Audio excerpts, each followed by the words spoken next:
time I was born until I was probably 20-something. You know, the 40s, 50s, and 60s. Yeah. And you lived in Maryland? I lived in Baltimore. How did segregation affect your life? Not really much at all, because the only time, growing up, the only time I was around black people would be when I would ride the streetcar or go into a department store, and they might be in there, but mostly they were in the basement floor. We probably had 3 to 5 black people in my entire high school, which I had 1,500 people in my high school. It was, you know, we didn't have any girls either.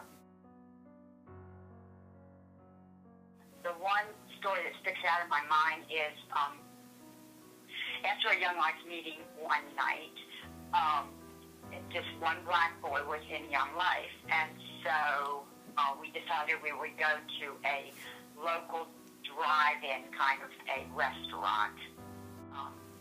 So we went, and it was probably a crowd of, I would say, maybe 20, 25 people went to this restaurant, and we were going to eat after Young Life. And we had this black boy with us. And, you know, we were all in different cars, and we got there, and we went in, and didn't think anything of it, tried to sit down, and they came up to the black boy and told him he had to leave, at which point all of us walked out of the restaurant. And that was the first time I ever had any contact with to see any actual segregation, except for when I was little, and I would say this would have been in the 1950s, we would drive, our family, you know, I was an only child, my grandmother, my parents, and me, would drive to Florida for a week for vacation.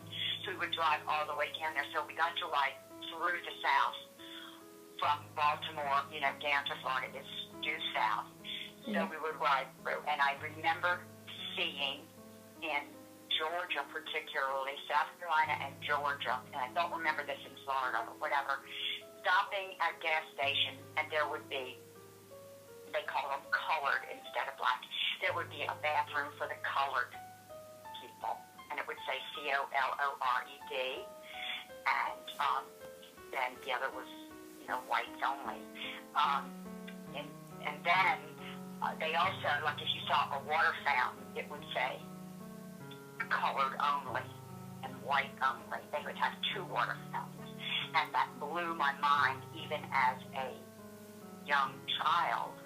We did not have that in Baltimore. What was your opinion of segregation? You would think I would have had some empathy since I walked out of a restaurant. I actually was kind of won over, I want to say, the pushiness of Martin Luther King. Looking back on it, that was awful. But I'm going, yeah, no, I don't think it's that bad. For them to be separated. I thought, you know, why are they pushing for this? So I didn't sympathize with them. They made a big deal on TV, you know, TV was about 10 inches, you know, it was a tiny little TV, but I can remember watching George Wallace was his name. He was the governor of Alabama, and a black girl tried to go to a white school in Alabama, and she walked in, and he, like, barred the door and wouldn't let her in. And I thought that was a good thing that he barred the door.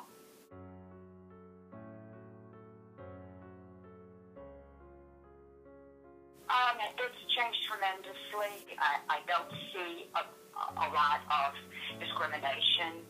Got to know black people who worked for banks in Charlotte that were the same class that I was. And so I became friends with some of them, and then dropped all ideas that segregation might be okay. And I think it was more a matter of class then. When we moved down to Charlotte, it was like culture shock, because it was still segregated when we moved here, and that was in 1965. And then in 1972, Charlotte was the only place in the world that the court ordered that we must have in every school in Charlotte, every public school, 70% white, because that was, in Charlotte, there were 70% of white people, and then there was 30% of black people.